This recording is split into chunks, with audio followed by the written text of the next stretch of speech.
Hi everyone, welcome back. We are going to talk about the second of our orexigenic neuropeptides now, which will be Ghrelin, or GHRL. This one is pretty recently identified.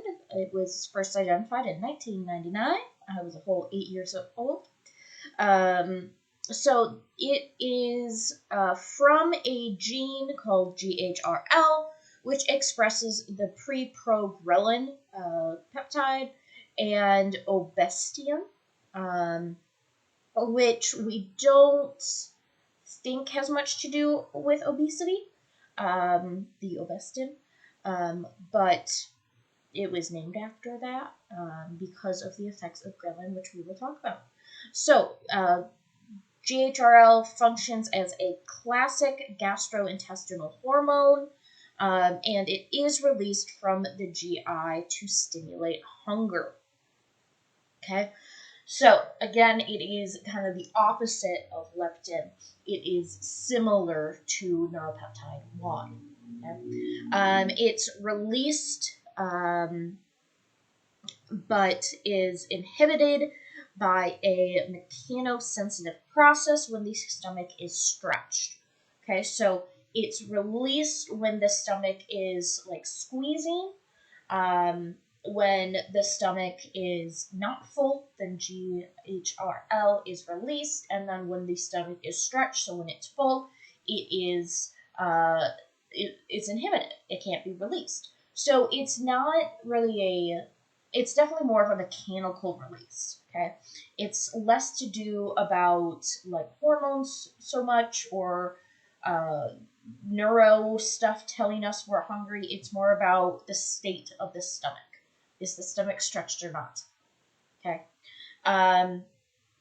So when it's released, it stimulates hunger, and inhibition of GHRL release would inhibit hunger.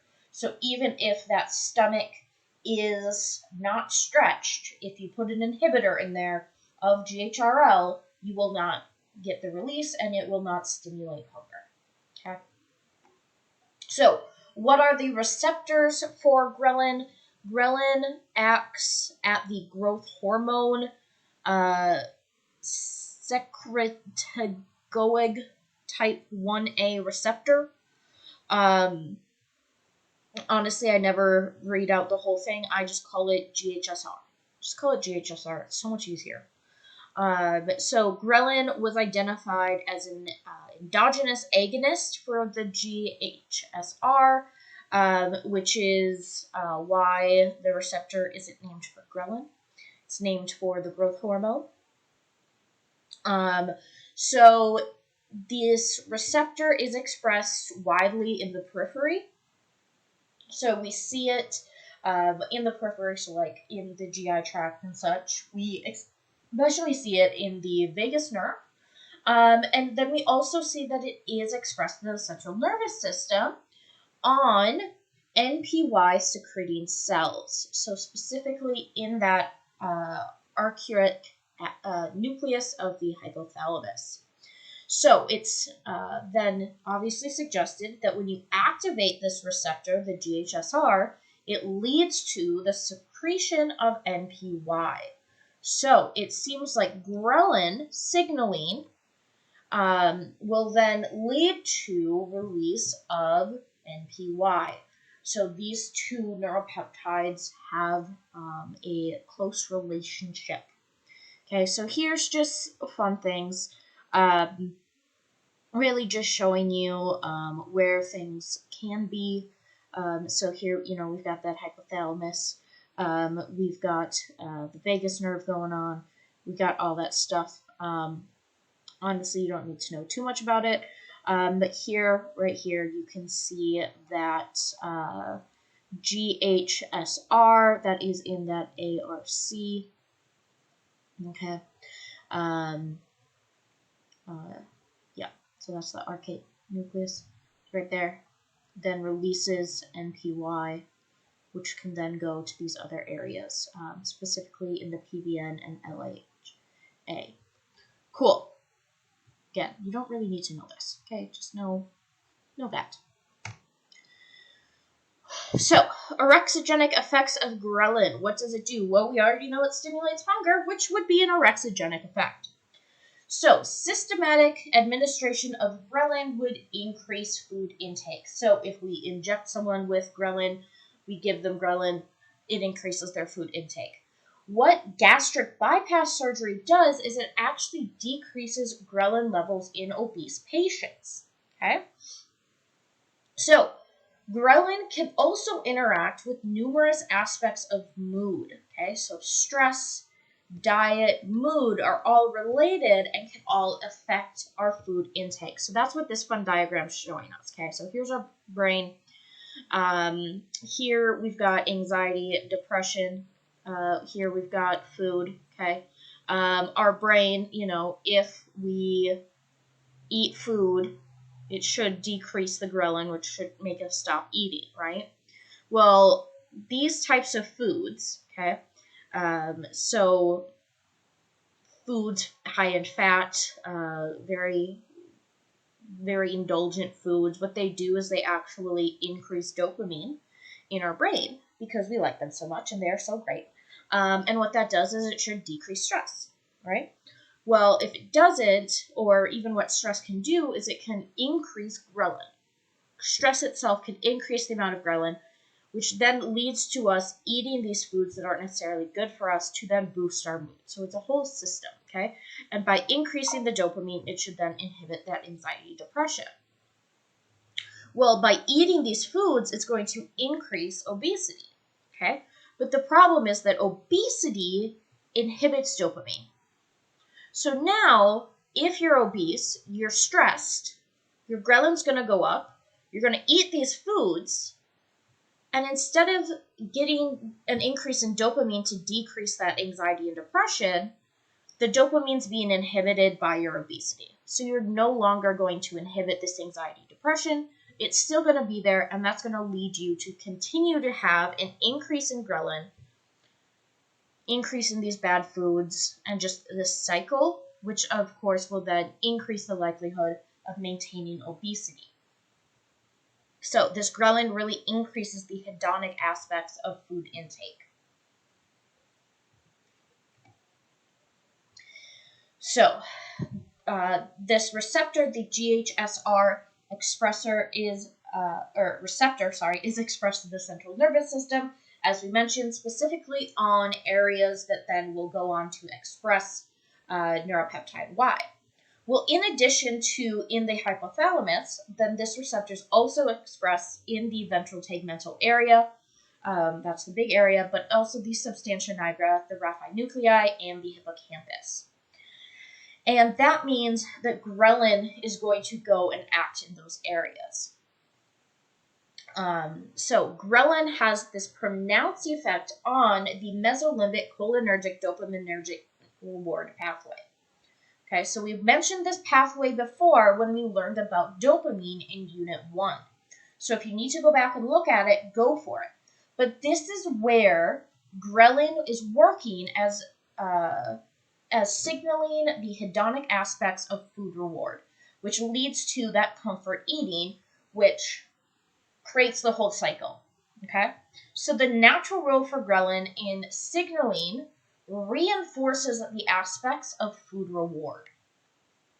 So this is where some people call eating can be similar to an addiction, and that's because a lot of addictions are targeting this mesolimbic cholinergic dopaminergic reward pathway. Well, ghrelin is having an effect on this pathway as well. Okay, so food can act like a drug and create this addiction-like symptoms because of ghrelin, because of the release of ghrelin when you're eating these comfort foods. When you're eating food, not because you're hungry, but for its comforting effects, for reduction of stress, anxiety, and depression. That's where we're getting a release of ghrelin when we normally wouldn't. So, this is going to be the last slide for today's lecture. We'll finish up the PowerPoint slides in Wednesday's lecture, But today we're going to finish up talking about the role of ghrelin and the GHRL, that is ghrelin, and the role of it in this role with obesity, right? And how comfort eating can change the ghrelin. So there's actually what we call post-translational modification of ghrelin itself that occurs because of this hedonic effect, because of eating all these comfort foods and all of that. So ghrelin is actually modified at the S3 position, so right here, at the S3 position by a medium chain fatty acid, and the enzymes that are responsible for the acylation is called ghrelin O acetyltransferase, or GOAT. Yes, you should know GOAT. And what GOAT does is GOAT activity will then increase after the intake of medium chain fatty acids in the diet.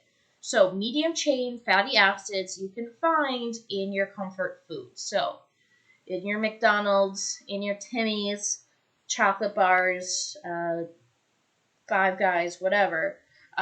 Those fatty foods that are not good for us but are oh so delicious, they contain medium chain fatty acids. And the problem is that it then goes and GOAT will take those medium chain fatty acids and it adds them to the S3 position of our ghrelin.